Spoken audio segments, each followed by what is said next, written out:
What is up guys, it's Cal, and in this video I'm going to show you how to defeat Rayist and Karam Mage Spear. This is of course a Mage Tower challenge which can only be accessed if you're a Balanced Druid, Frost Mage, Shadow Priest, Affliction Warlock, and of course a Marksman Hunter.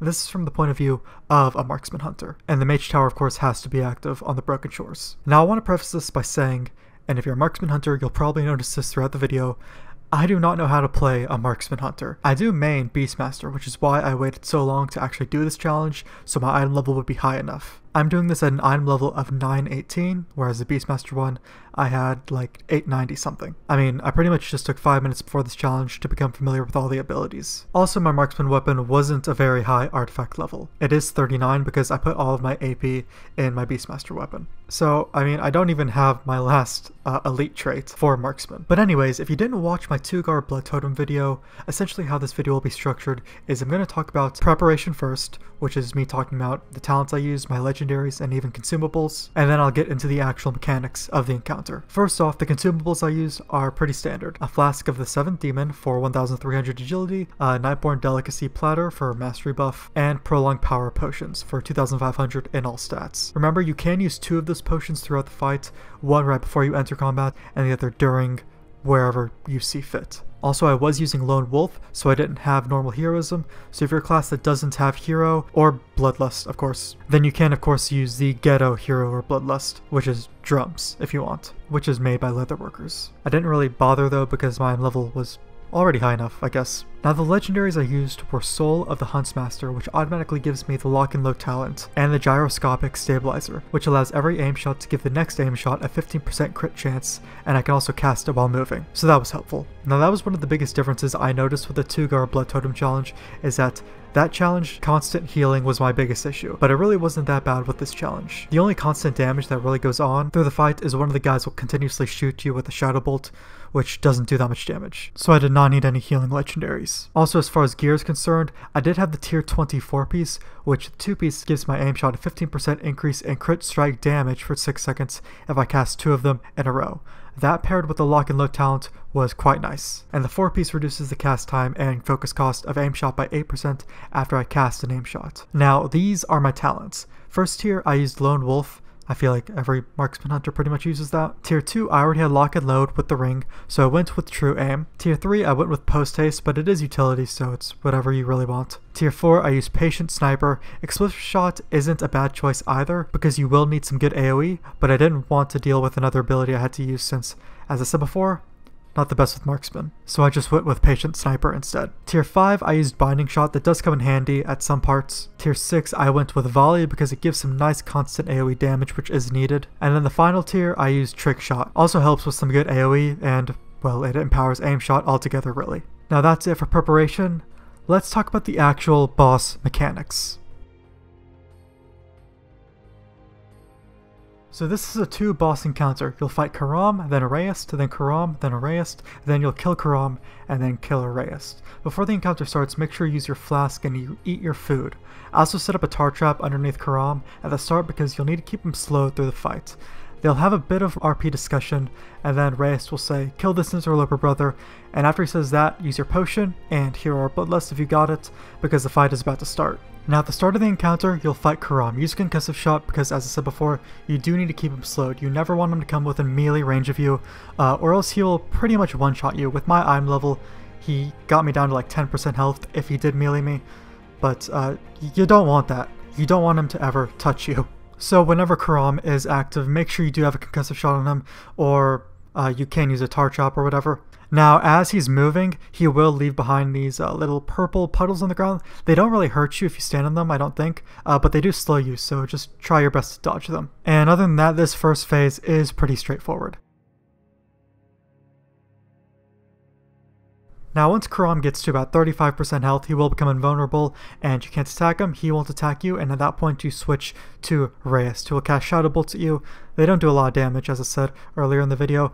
He does spawn these little voidlings, which you want to AoE them with him. If you're ever able to proc Hunter's Mark, you do want to use Multi-Shot on all of them, and then Marked Shot, and that is going to be the main way how you take out the voidlings. It'll do a lot of damage to them. They don't have a whole lot of health. Also, if you get the voidlings by Rayist, as you saw in the video, do throw down a Binding Shot. and all those voidlings will get stunned on him, so it's easier to AoE them down while damaging him. And that is essentially phase 2, which will end once Reyes reaches 70% health.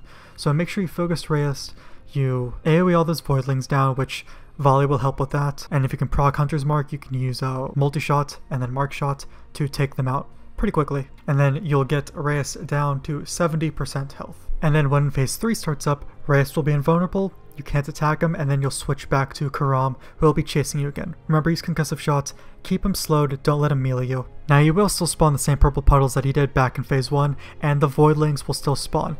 Now Karam can be stunned, so keep that in mind. You can pair up the voidlings with him, throw down a binding shot, and they'll all get stunned. And if they were ever paired up and I could activate a Hunter's Mark, I would use multi-shot, Mark Shot, and it would damage them pretty well. But then obviously if Karam's alone, I would use Arcane Shot and then Mark Shot. And then also using, you know, some aim shots, throw 2 aim shots back to back for the extra crit.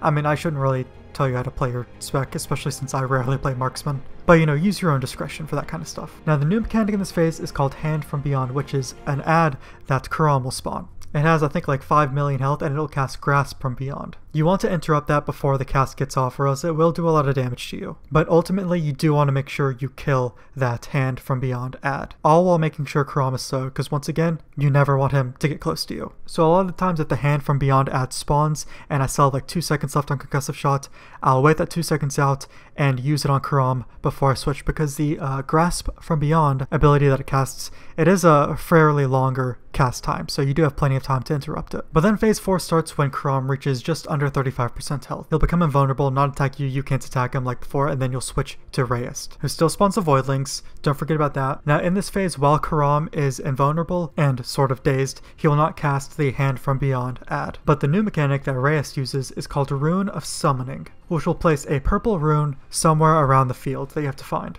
Now you want to find it, stand in it, and then soak it, because if you don't, it'll spawn this large ad that has over 100 million health, and if that ad ever spawns throughout the fight, you're better off just dying. So there might be times where you have really bad RNG and he'll spawn a Rune of Summoning on like a bunch of the voidling ads. And if that's the case, you can turtle and then jump on it and you'll be good. Now once Reyes reaches about 55% health, you'll go into the last phase, where Karam will start chasing you again and they'll both be attackable. So in this phase, you gotta worry about everything. You want to focus down Karam first and kill him. The Hands from Beyond will still spawn, so make sure to interrupt them and kill those as soon as they come up. There'll still be the purple puddles in the ground. Try not to get into those because they will slow you down. The voidlings still spawn, and remember Karam is stunnable, so you can try to pair them up and then binding shot them down to stun them all. And then last but certainly not least, the Runes of Summoning still spawn. Now through all my attempts doing this, the Runes of Summoning were what I was wiping to the most. So just make sure you're aware of the alert that goes across your screen when a Rune of Summoning appears. Go find it, stand on it, and soak it. Also, one thing to note, Karam's melee attack does not hit through turtle, so if a Rune of Summoning ever appears beside Karam, you can't turtle, jump on it, and his melee just won't damage you.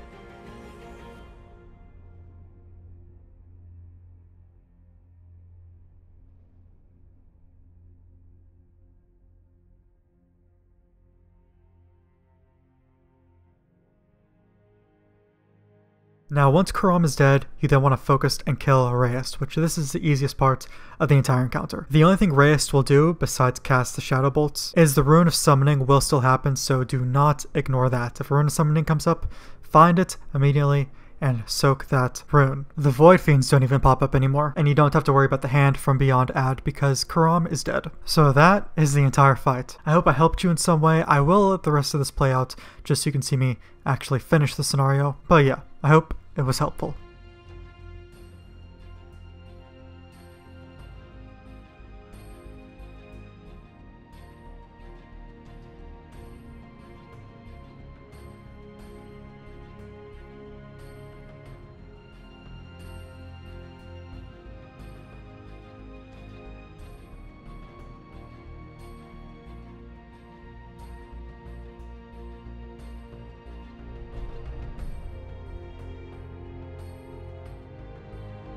And there's the entire encounter. Once you kill him, you can just turn around and you'll see the portal to leave the Twisting Nether. And that will port you to Dalaran right in front of the Council of the Six. So you just talk to Khadgar to fully complete the scenario. You'll jump in front of them, do the little RP thing, hold your weapon in the air, and you'll get the new artifact appearance. Which I kind of like for Marksmen. It's like a grassy themed, it looks more hunter-ish. But yeah, that's the entire video. Hope it was helpful at all to you. If it was, you can leave a like on it, you can sub to the channel for more videos like this.